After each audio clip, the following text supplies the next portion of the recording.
Driving along the back roads at night can be a little eerie. Not if you're country folk, like myself, but if you were used to lights and other cars and nightlife, a back road at 10 o'clock at night can seem pretty unsettling. There are millions of back roads in upstate New York. Roads that pass through foggy fields, dense forests, old forgotten cemeteries, ancient churches and abandoned houses. Because of the manner of the back road, fast driving is not suggested. A hit and turn can flip a fast-moving car right over, or send a speeder rocketing into the trees. When you're on a back road, you drive carefully, with your brights on, hoping nothing jumps out in front of your car and strands you on the road, where you're out of luck as far as cell phone service goes. There are not many towers in rural New York, and getting a signal out here is about as likely to happen as striking oil. But I am used to these back roads. I've been driving on them for years, and I usually know how to navigate one pretty easily. I already know the pointlessness of cell phones when the city lights wink out, so I do not feel the surge of fear for losing all my bars. I keep driving, keep my eyes on the road, and never stop for anything. It was a chilly night in late September, the night sky filled with stars while the moon was new. I had just finished a shift at the hospital, and took one of the many back roads home. It's a good way to avoid traffic and police generally. I had the radio tuned to a local station, just passing the drive with some mindless pop to break up the silence of the ride home. It was just an average night home, no one else on the road but me. Until the fog rolled in. Now, fog in September does not happen often in upstate New York, especially not in late September. It's starting to get too cold for that. The water and the air just froze as frost. However, one moment I was driving past an open field, and the next my car was blanketed in icy cold, impermeable fog. The temperature in my car sank immediately, even as I cranked up the heat. It was as if the fog was trying to get into the car itself, wrapping itself around the tires and engine in an attempt to choke the life out of it.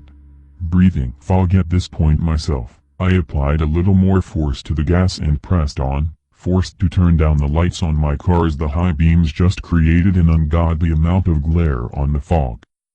It was not long before I saw the frost creeping over my windshield, like lacy fingers clawing across the glass. It grew quickly, cutting swirling bolts across the glass as the fog thickened. The defroster did nothing, and my car was slowed to a creep as the passenger and driver's side windows iced over. Still, my foot remained stuck on the gas, and I peered through the veil of frost and fog as best I could. There could be no stopping on a back road at night. Even as the engine began to sputter and whine, the car inched forward continuously, refusing to stop for anything. At some point, I began to become aware of shapes just beyond the frost on the windows. It was impossible to tell what they were under the layer of delicate ice. Impossibly white, but somehow lacking in light, their forms were impossible to discern. The car pressed on at a snail's pace, as the white figures danced closer and closer to the car.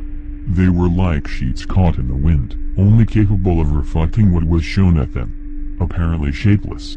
It must have been the interaction of fog with the ice on the glass. I just refused to look at them. No stopping. Do not take your eyes off the road. The fog must have dampened the signal to the radio, because soon the only thing blaring from the speakers was screeching static, garbled words thrown in from the mangled bubble-gum pop song that was playing just a moment earlier. It was when the words started to make sense again that I shut the radio off entirely. Whatever was coming out of there now, it certainly was not music, and it definitely was not helping me drive anymore. I would have taken Justin Bieber over, whatever that was. But it seemed to coalesce with the motions the white figures outside the car were making. The car kept moving, and my eyes stayed on the road. The creaking and groaning the engine was making was starting to turn into a steady thumping. At least I assumed that it was the engine making the thumping, until the sound started to rattle the backseat windows. My fingers tightened on the steering wheel, and the thumbs turned to desperate scrapes, nails dragging down the ice-over glass. I did not look back at what was making the sound. I did not even blink, my mouth and eyes starting to dry out as the scraping was accompanied by a different sound. A steady, incoherent, hideous gurgling. The white figures had gathered, dancing around the car, skirting around the front of it as it pressed into their ranks and past them.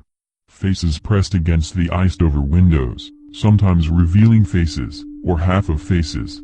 Sunken, beady eyes, lips that had been chewed to ribbons, or noses that were either barely there or had long since been eaten away.